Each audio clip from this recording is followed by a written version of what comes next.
ताई काय सांगाल, काल जे गणेश खंडकर आहेत त्यांच्याकडनं आपल्याला धक्कामुक्की करण्यात आली असा आरोप आपण लावत आहात, तर काय पूर्ण प्रकरण? दादा, माझं नाव स्वाती सुबोध माने आहे. आमच्या विभागात आज कित्येक वर्ष आहे ना माझ्या सासऱ्यांची जागा आहे. आम्ही तिथे लँड होल्डर आहोत. माझे मिस्टर शाखा प्रमुख सुबोध माने आहेत, पण आम्ही कुठल्याही आमच्या पक्षाचं त्याच्यात इन्व्हॉल्व केलेलं नाही. हे वैयक्तिक आमचे वाद होते. आज कित्येक वर्षापासून आहे ना त्यांनी आम्हाला खूप त्रास दिलेला आहे जागा जमीनच्या बाबतीत वगैरे, आणि ही गोष्ट 2012 पासून चालू आहे.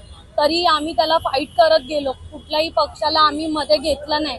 त्यांनी प्रत्येक वेळेला पक्षाचा हे घेतलेला आहे, आधार घेतलेला आहे.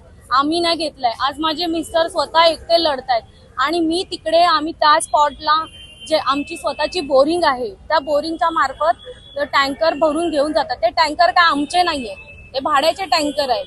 त्या टँकरवाल्यांना त्यांनी प्रत्येक वेळेला खंडणी मागून, पैसे मागून आम्हाला त्रास दिला.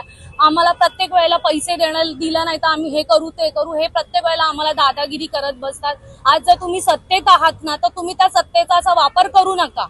आणि राहता राहिला प्रश्न, मी त्याला फक्त विचारायला गेली त्यांना की तुम्हाला काय प्रॉब्लेम आहे, तर त्यांनी मला धक्काबुक्की केली, शिवीगाळी केली. ती आई बहिणीवरून शिवीगाळी केली. हे कितपत योग्य वाटतं? जर तुम्ही लोक लाडक्या बहिणींचं एवढं हे करताय ना, मग जेव्हा एखाद्या बाईच्या अंगावरती कोणी परिपुरुष अंगावरती येतो, शिवागाळी करतो, तर कुठला नवरा शांत बसेल? मला हे बोलायचंय. आणि जर एवढं सगळं होऊनही तिकडे मला हेच म्हणायचं होतं, एवढा जर तुम्हाला प्रॉब्लेम झालेला ना तर तुम्ही डायरेक्टली पोलीस स्टेशनला यायला पाहिजे होतं. मी पण पोलीस स्टेशनला आली. मी तिथे कुठल्या माझ्या पक्षाला घेऊन बसले. आज माझे मिस्टर आज 15 वर्ष झाले शाखा प्रमुख आहेत. त्यांनी स्वतःचं पण उद्धव बाळासाहेब ठाकरे यांचा मदत. नवीन घडामोडी पाहण्यासाठी आजच आम्ही मुंबईकर 24 तासला लाईक करा, सबस्क्राईब करा आणि अपडेट रहा.